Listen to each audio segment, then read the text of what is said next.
So first dates can make or break everything, and it's not about saying the perfect line or wearing the perfect outfit. It's actually the small subtle mistakes that can kill attraction fast. And as somebody who has been on well over 200 first dates, trust me, I've made these same mistakes too. So in this video, I'm breaking down 5 common yet subtle mistakes men make on the first date and how to avoid them so that you stand out from every other guy she's meeting. Let's go ahead and get into it. So we all know that our role as a man is to lead. However, what you may not know is that it starts from the very beginning. So the first mistake you're likely making is simply not having a plan. Listen, you're the guy. You have to set up the date, you have to ask her out, but not only that, you have to lead once you're actually on the date, and you can't lead if you don't have a plan. How do we have a plan, Austin? By doing recon work. Before you go on the date, you need to know everything that's in that environment, in that area, just in case you have to bounce around. Because what you don't want to do is shift frame. And when I say shift frame, this is where the woman is now leading the date and telling you where y'all should go or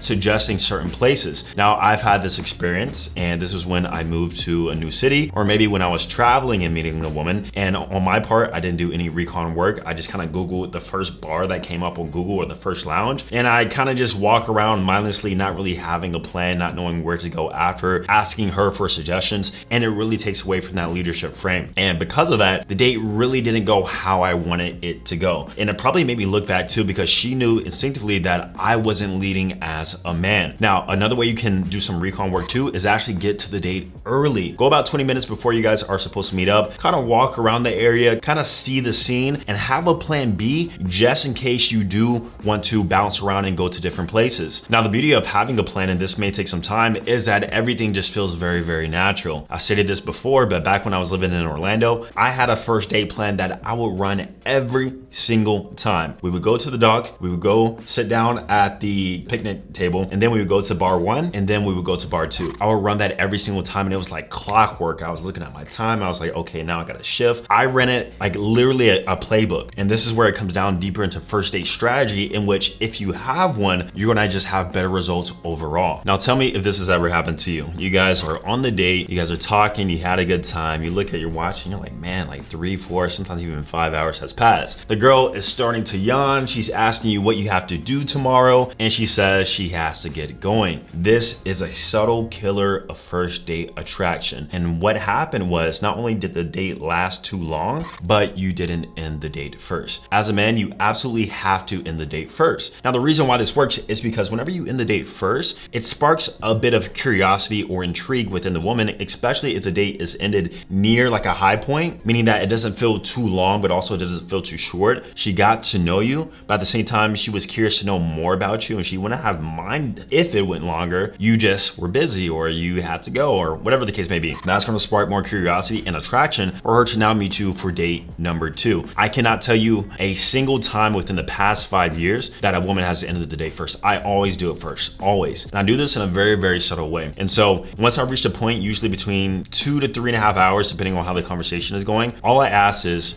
where did you park? And I lead and I start walking us towards her car. So I'm not saying, oh, I gotta go, or I'm so tired, or I got a busy day tomorrow. All I'm doing is saying, where'd you park? And I walk her towards her car. Now, once we're at her car, that's when I say, it was nice to meet you, drive home safe. And then there she knows, oh, wow, I wasn't even expecting this to end, and now he's ending the date. Now, the only issue with this that I've come across is that sometimes it can show a bit of disinterest. So it's very important on how you go about it. You don't wanna be cold, you wanna be very smooth with it. And also you wanna tell her to let her know when she gets home and that you had a great conversation or you had a good time meeting her. Simply put, show that you did have a good time. Don't mention anything about the future though. That's what you don't want to do, and we'll touch on this here shortly. Just in the moment now, say that you had a great time and to let her know to text you whenever she makes it home. Point is, you must end the date first. Listen, the dating game is literally all about leverage. It's really all about leverage when you really put it down in simple terms. And you maintaining that masculine frame through leadership, but also maintaining the leverage even early on in dates 1 through 3 is how you're going to keep attraction high,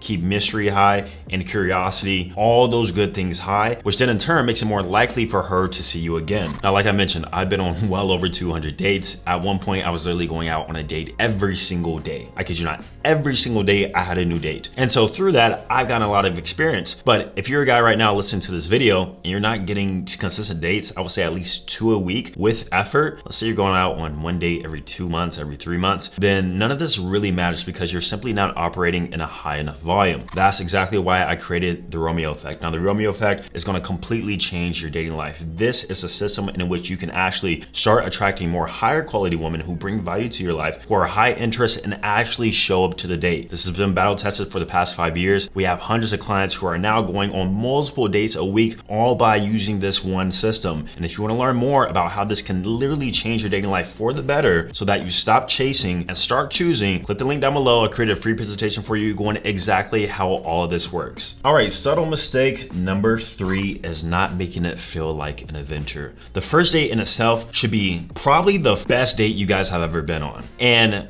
I don't say that in terms of what you guys do or the amount of money you spend, because we still want to keep our investment low, but it's because you're not going to multiple locations or having the date long enough. This is where the rule of 2 comes into play. What is the rule of 2? It means minimum 2 locations, minimum 2 hours. Minimum, I'm not saying that it has to be exactly that, but at a minimum, you guys need to go to 2 locations. This can be a bar and bar number 2. This can be a bar and a walk. This can be a walk, then a lounge. This can be an arcade, then ice cream. This can be ice cream, then a walk. Point is, you have to create movement within the date. You can't be stagnant. So many guys mess this up. They go to a bar lounge, they sit down, or even worse, a restaurant sitting across from one another, sit down stagnant, no movement for about 3 hours, and they're wondering why the first dates don't go anywhere, because it was boring. Even me just thinking about that is boring. And so with that being said, this is where the point number 1 comes into play. You need to do some recon work and have a plan so that you can create movement, so that you can know where to go, so that we can have those minimum 2 locations. But also at the same time, the date has to be long enough. Dates can't be too short. So anything less than, I found, like 2 hours, it doesn't feel like enough rapport was built unless you guys have already spoken a lot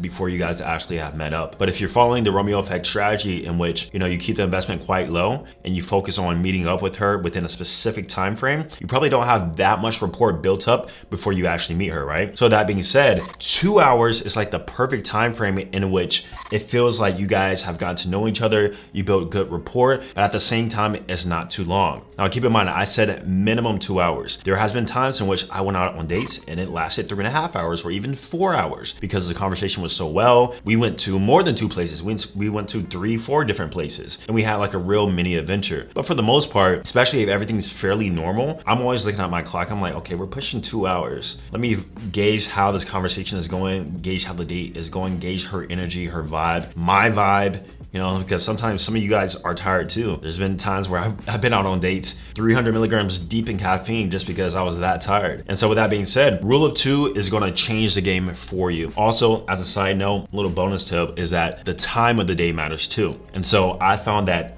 late evening, sunset, even night dates tend to work best because it sets more of a romantic tone versus something like 4 p.m., 3 p.m., or like a daytime coffee date. Like that's too much of a platonic sort of vibe, and it's unconscious because of the time of day. Whenever the sun starts to set, it sets a more romantic tone, and thus I found too, you're more likely to get lucky at night, because we all know freaks come out at night, and that definitely goes with women. All right, subtle tip number 4, body language. Body language, body language, body language. And what I mean by this is that you have to show that you're a bit aloof, you're a bit mysterious. And the easiest way to do this is to have this sort of open posture demeanor, listening to her while being very calm, very stoic. Of course, you can laugh, you can smile, you can do all those things, but what you don't want to do is lean in, act super invested, especially while the woman's kind of relaxed herself and you're just super leaned in, hunched over, you know, showing a little too much enthusiasm and interest through your body language. Austin, this is so difficult. Why does dating have to be like this? I don't know. This is just how women were built. Whenever you showcase that you're too interested, they tend to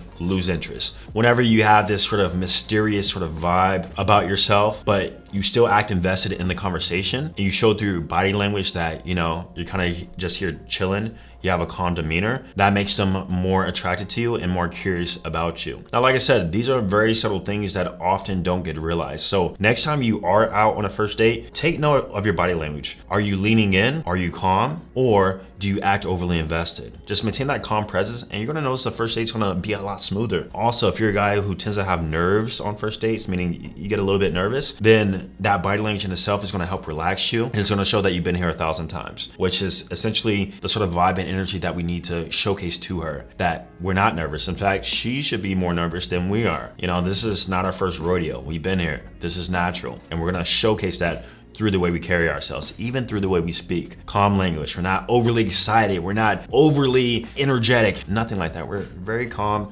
stoic, laughing, smiling occasionally, but at the same time, we're not overly invested. Now, I saved the best for last, and this is because, especially with my older guys I work with, you know, guys in their 40s, 50s even, I tend to find this is a big thing that a lot of guys tend to do. And it's honestly because just how dating dynamics have shifted. So I have clients who are in their late 30s, early 40s who date younger women. They go out on dates with younger women, but they don't realize that younger women operate in a totally different mindset than that of like the 50-year-old woman. They come from a totally different dating landscape. And so back in the 80s, back in the 90s, sure, I mean, did they even have text then? But I don't know. Let's say they had text, or early 2000s. Sure, you can call her a text her, you had a good time, that you want to see her again. But as I mentioned, whenever you walk into your car to end the date, you don't want to tell her immediately that you want to see her again, unless she says it first. Then of course you're gonna say, yeah, I would love that, we can definitely plan something. But if she doesn't say that, what you don't wanna do is text her immediately after that you had a good time or that you want to see her again. You need to let her brain sort of wander a little bit, just a little bit. Now, I've been testing this over the past few years, and I found that 24 to 48 hours tends to be like the sweet spot in terms of following up. And we want to follow up with something I call callback humor, meaning that you reference or talk about something that you guys spoke about or even saw on the date, just so you can spark that conversation up again. But time she goes home, you don't want to text her immediately that you had a great time or that you want to see her again or even try to plan another date. Once again, too much enthusiasm and too much interest lowers attraction. I wish it wasn't this way, but it simply is.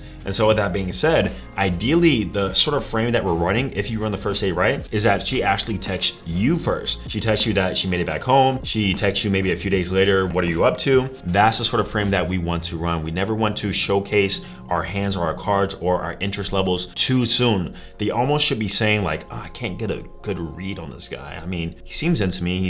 He's asked me on dates, but like, I don't know, I guess we'll see how things go. That's sort of the frame of mind that she needs to be in. So stop texting her immediately after the date and stop telling her that you want to see her again way too soon. Let some time pass. Once again, if you want to check out how the Romeo effect can change your dating life for the better so that you start attracting higher interest women by running an effective online dating strategy, leveraging Instagram and also dating apps, by refining your image, your style, your texting skills, etc. Check out what I made for you down below. It's called the Romeo effect. I promise you, it's gonna completely change your dating life. Link will be down below. I'm gonna see you guys in the next video. Peace.